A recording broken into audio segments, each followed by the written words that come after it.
Tonight, we go behind the pleasant facades of some of London's best addresses to meet the secret slaves of Britain. A practice people thought abolished nearly 200 years ago has come to our shores again. I felt running away from the house, but all the doors and the windows, all the time it's locked. The mother came and just kicked my back, and she said she would kill me.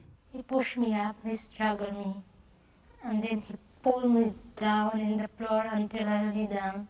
And then I asked him, please, sir, don't do that to me. Here in the heart of our country, we have people who are indentured servants. That is modern slavery. And that's what upsets me as an Englishman. And although, of course, these practices go on in the Middle East, they go on in the Far East, we don't want them going on here in London or in England.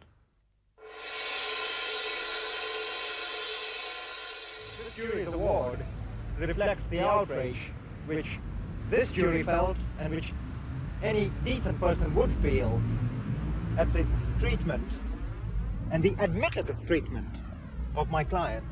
Because these people are rich, they have diplomatic status, or they have some connection, buddy system, whatever, I don't care. But because of that, they let this kind of situation continue. A victim of slavery and torture is smuggled out of court by her friends. She'd been whipped and starved for 4 years by rich Middle Eastern princesses in the worst-known case of its type. And it didn't happen in some far-off country, but here in the heart of London. The servant won £300,000 damages. Tonight we reveal how those princesses failed to pay up after the court case, their former servants too terrified to show her face. The police said, "Tell Lakshmi we've come to help. Don't be scared." But I was still worried that these people would take me somewhere and kill me. Tonight, World in Action talks to these former servants and reveals that maltreatment of overseas domestic workers in Britain is common and systematic. We also show how the government encourages the perpetrators to come to this country. Their servants are treated as slaves. If you cannot leave a house after your job is done, if your job in fact is never done because you work all the hours of daylight and of darkness. I know of one domestic woman who had to carry a buzzer around with her so that she could be buzzed at any time of the night. If you sleep on the floor, if you're spat upon, if one of the names you are called is slave, and that does happen, then what are you but a slave? And we travel across Britain to show for the first time how this slavery has spread to suburban semis and northern terraces. Ordinary businessmen and even students are bringing in overseas servants. I think they're just ordinary people because they live in an ordinary street and a simple house. You now have, as you say, students coming in, bringing their own servants with them. That was never intended and cannot be right. Heathrow Airport. Here's how the British government helps foreign nationals import their servants. This is the high season for wealthy Arabs visiting Britain. They like our cool summers and the shopping. Under Britain's strict immigration laws, it's hard to enter Britain, but if you're rich enough, you can stay as long as you like. Their servants often come too. Domestic workers are not usually allowed into Britain, but these servants are being brought in by their employers. Under a special concession designed to lure their masters and mistresses to Britain, they can pass through immigration. Their employers may be on holiday, but they'll be working as usual. How long have the ladies been working for you? 5 or 6. Have they all been here before? These women will be working in Britain with few of the rights of a British worker. Most important of all, they won't be able to change their job. They're not allowed to work in this country for anyone other than this employer. Everybody in this country can leave employment. These women are denied that right. This passport of a servant shows up the double standards of the concession. On one page is a British government stamp saying employment prohibited, so she can't work. On the next page is another British government stamp stating the name of her employer, so they know she's working. A servant who runs away from her employer loses all right to work. She faces destitution on the streets or deportation. That's what faced Esther. She's from a poor family in the Philippines. Desperate for work to support them, she landed a job as a servant in the Middle East. Her family all thought she'd struck lucky. When her employers came to live here in a luxury flat in the heart of London, they brought Esther with them. My life here in London, oh my God, they treat me as not a human being. Can you describe what you had to do in a day? In the morning, I wake up 6 o'clock, and then I will start my job 7 o'clock until the night time. Esther worked up to 17 hours a day. This was her contract. Female domestic housemaids' duty hours will be unlimited. She will not be allowed to go out of the house alone. There is no holiday for the housemaids. It is not allowed for the Christian housemaid to ask her employer to give permission for her to go to church. Her pay was to be just £17 a week, but they didn't pay her anything. Did you have any time off? Nothing. They don't give me. Were you ever allowed out? No, they don't allow me to go out. Just stay in the house the whole day, the whole night. And how did they treat you? They treat me as almost an animal.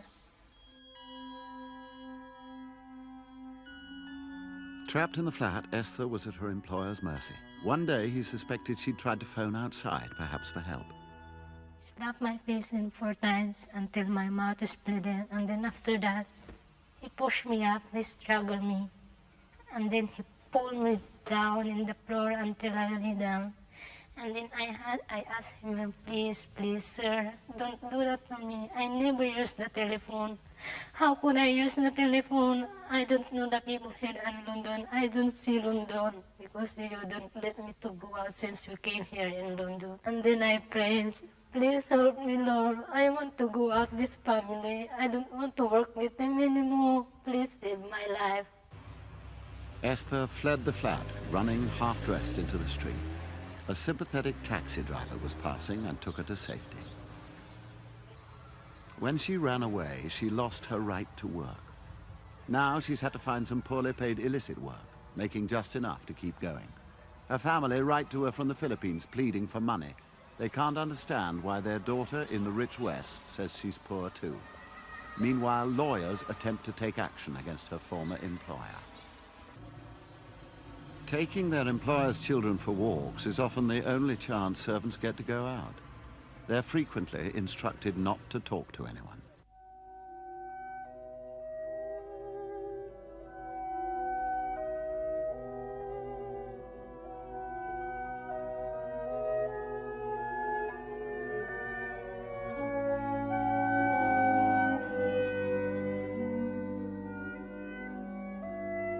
Among the servants today is a woman who risked and nearly lost her life trying to escape servitude, Sally. Sally was found lying here. She was semi-conscious and her arm and leg were shattered. I came round to see what it was. And I got here and I looked down there and I thought there was a bundle of rags or something. So I jumped over and I found the girl down there. Reg is a porter in one of London's most exclusive areas of mansion flats. Sally's employers brought her from Bahrain to live here. They treat me very badly, and when I came there, my lady employer not allowed me to go outside. We don't have day off, and I don't have a rest also. And my lady employer every time shouting for me, and the children also shouting, spitting my face, pulling my hair, and hitting for me. Utterly desperate, one day she shut herself in the bathroom and climbed out of the window to escape. I try to go out from the window. When I'm climbing down, I slip my hand and I fell down from 2nd floor to the ground floor. Sally lay on the ground, unable to move for 5 hours before Reg found her. She was trying to get away because she had stuff with her on a rope. It was laying down there with her.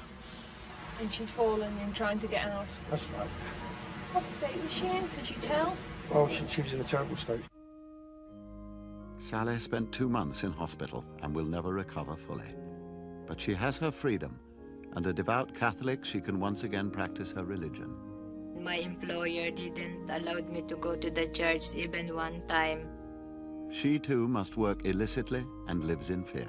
I'm praying that the British government will give me right to stay here and to work. And I'm praying also that I can go back to the Philippines and to see my family again.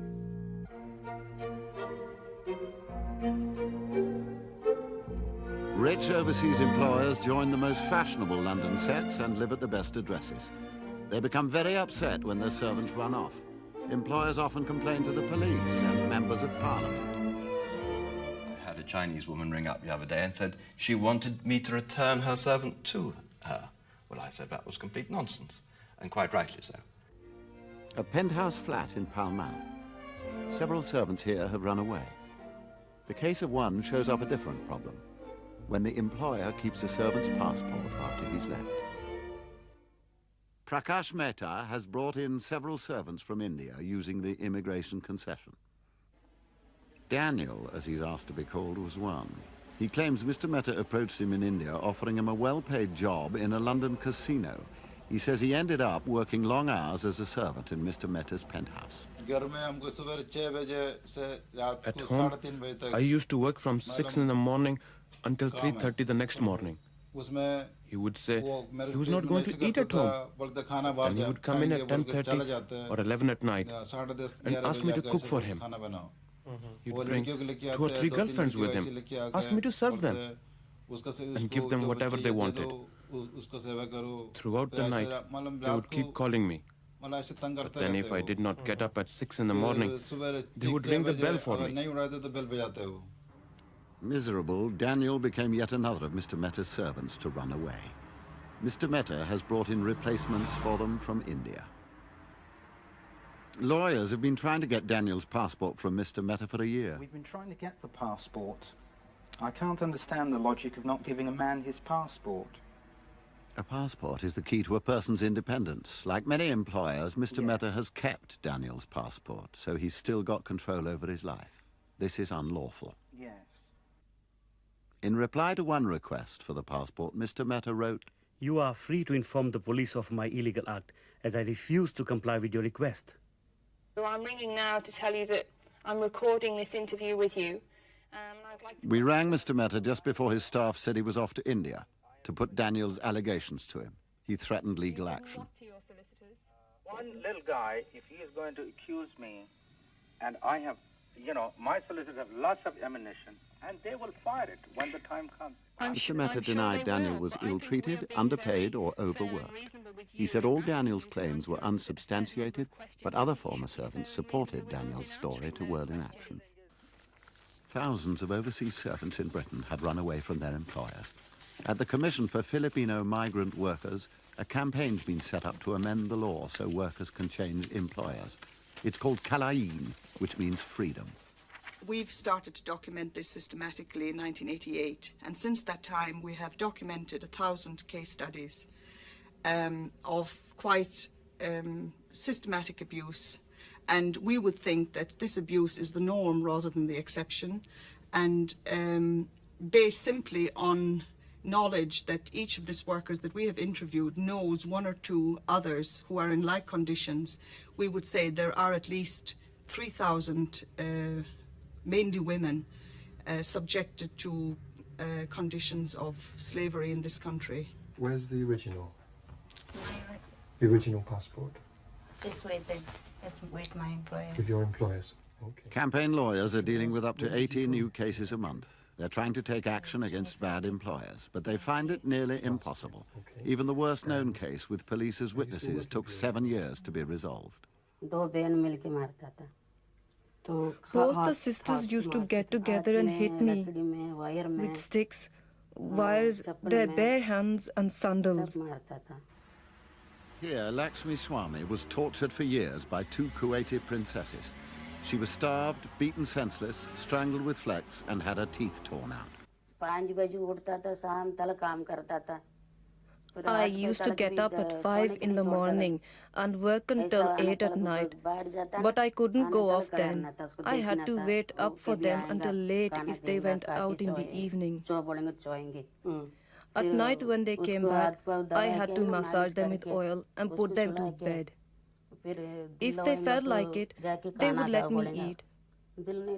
Otherwise, they would knee me in the face while I knelt there. After police rescued Lakshmi, it took 2 years for the princesses to come to trial. They received only suspended sentences of a few months and fines. It took 7 years in all for Lakshmi to be awarded £300,000 damages. But the Kuwaiti princesses didn't pay despite the court order. This is their half-brother, Kuwait's deputy prime minister, the next year. He needed Britain's help after the invasion of his country. The money owed by his royal sisters could have been embarrassing. Lakshmi was paid just before the Allies freed Kuwait, a year after the court case.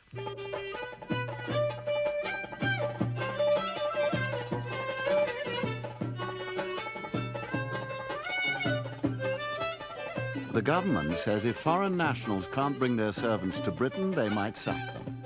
Others argue the truly rich would just leave them at home with the rest of their households. And it was only the very wealthy for whom the concession was intended. But you don't find many sheikhs and sultans in Gidea Park, Essex. Yet several servants have been brought here from abroad to this semi-detached house. This is the home of a British woman, Angela El Assad, who's married to a Middle Eastern man. She's had a succession of overseas servants. She brought one from Bahrain, Sanda. She said that she came to Bahrain to look for a housemaid because she said it was cheaper there, even though she's paying the fare. What did she tell you you would be doing in your job in Britain? She said she would treat me very nice. She said I would be a nanny and housekeeper. This is Sanda's contract. She was to be paid £20 a week for working unlimited hours, and she was forbidden to go out alone. If she was good, she'd get a pay rise to £21 a week. Did you ever have any time off for yourself? No, I didn't have a time off. One day I was trying to comb my hair and to brush my teeth, and then she came and she said, I'm not allowed to do that in the midday, but that's my only time.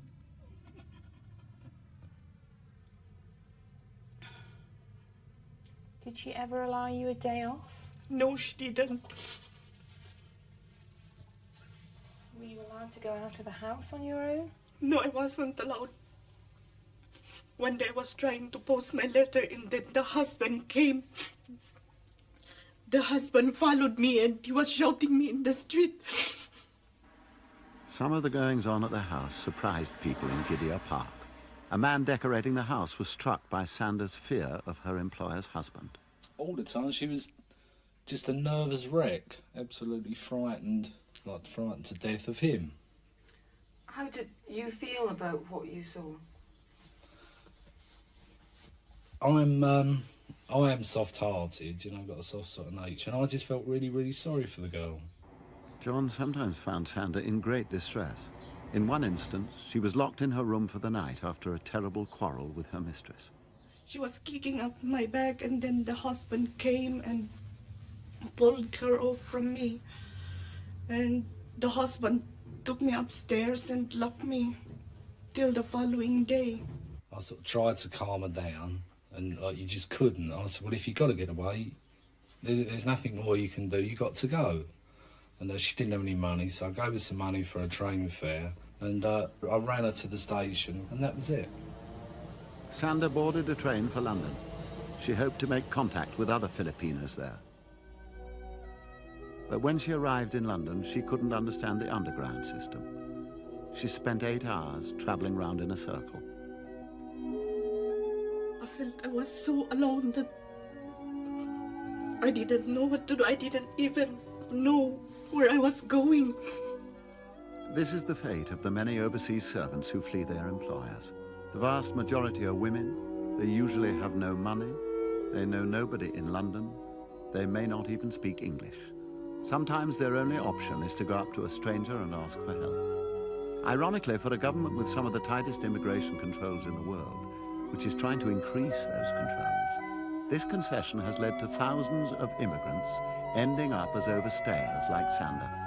None of them plan to come to Britain. Most are miserable and in constant fear of deportation. Angela El Assad denies Sander was abused. She told us she'd had lots of girls and couldn't even remember Sander at first. This is another of those girls, Teresita Monsanto. Worried police launched a hunt for her when, terrified and desperately unhappy, she also fled Angela El Assad's home and went into hiding. Mrs. El Assad now has a new servant from overseas. The exception has exploded, so that instead of just the head of a big international businessman being able to bring 1 or 2 servants with him, you get many middle-ranking businessmen able to bring maybe 2 or 3, and that's where the whole thing goes wrong.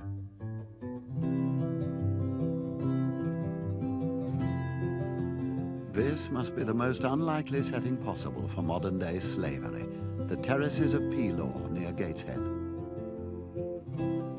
Benny Fernandez, who's Indian, was taken there to be the slave of 2 students from Oman and their 4 children. She worked 20 hours a day, was beaten regularly, and ate out of dustbins. In the night time, I used to keep the rubbish out.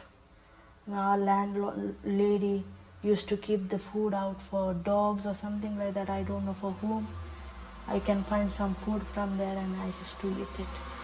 So how did you feel eating rubbish and eating dog food? Because I'm very hungry, I have to eat it, otherwise how can I live? So I used to eat it. It's terrible to eat, and still I used to eat. Gateshead police were eventually alerted to what was going on, but not to help Benny. Her employers called them when she asked to be set free. What did you think that the police might do to you? I thought they will put me in the prison. I am so frightened. The householders expected me to tell Benny that she couldn't terminate her employment and that she had to finish her contract. Basically, that's what they had called me for, to put her in a place. And were you in a position to tell Benny that she had to stay with her employers? Definitely not. She is a very good lady, kind and very good lady she was. When I went back to the house after seeking advice, I went with the intention of bringing Benny away with me to find her somewhere else to stay, because she had no relatives or no friends in the area. So basically I went to the house. The householders were most annoyed and didn't agree with what I was doing, and very shocked that I was intending to take Benny away. Benny was taken to the police station, not to the cell she'd feared, but to be given her first proper meal in Britain by caring officers. Were you surprised that a domestic servant in this day and age in Britain could be living in such conditions? Definitely. From what Benny was saying, she was inadequately fed, inadequately clothed. She didn't get any money whatsoever. The Home Office declined to take part in this film. They told us that procedures had been tightened up. Now servants must have been with the family for at least a year before entry. They'll be interviewed by an official and given a leaflet informing them of their rights. But critics say this is too little. What we want are women who have rights to change their employer if he's an abuser. We want women to be able to have their own standard, their own dignity, their own status. Because what happens now is women come in as baggage of the employer. It's as simple as that. What we should have is a firm rule that any servants who come in as part of, let us say, a foreign prince's household, have their own passports, have their own papers, they're registered with the Home Office, and they realise that when they come to England, they enjoy the same rights as English people. They enjoy the rights which have been laid down in this country since 1215, and that when in Rome you do as the Romans, and when in London you behave in a civilised and humane way.